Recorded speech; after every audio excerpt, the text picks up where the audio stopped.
ఈరోజు మన ఛానల్లో ఎంతో హెల్తీకరమైన స్నాక్స్ అయితే ప్రిపేర్ చేస్తున్నానండి. అదేంటా అని చూస్తున్నారా? నువ్వుల లడ్డు అయితే ప్రిపేర్ చేస్తున్నానండి.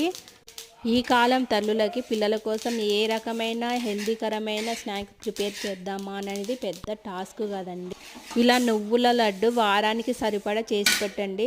రోజు కాకపోయినా 2 రోజులకు ఒకసారి అయినా ఇవ్వడం వల్ల పిల్లలకైతే చాలా హెల్త్ బెనిఫిట్స్ ఉన్నాయండి. లడ్డునైతే ఇలా ప్రిపేర్ చేసుకోండి. ముందుగా నువ్వులను వేయించి ఆ తర్వాత అరకిలో బెల్లం తీసుకొని అది మెత్తగా పౌడర్ చేసుకొని ఇప్పుడు చల్లార్చిన నువ్వులని మిక్సీ పట్టుకొని ఆ మిక్సీలో మళ్ళీ బెల్లం వేసుకొని మరలా మిక్సీ పట్టుకోండి. అలా మిక్సీ పట్టుకున్న మిశ్రమాన్ని లడ్డుల్లా చుట్టుకోండి. అంతేనండి, ఎంతో హెల్తీకరమైన నువ్వుల లడ్డు అయితే రెడీ అయిపోతుందండి. ఓకే, మన ఛానల్ నచ్చినట్టయితే సబ్స్క్రైబ్ చేసుకోండి, ఒక లైక్ కొట్టండి. మీరు లైక్ కొట్టడం ద్వారా చాలామందికి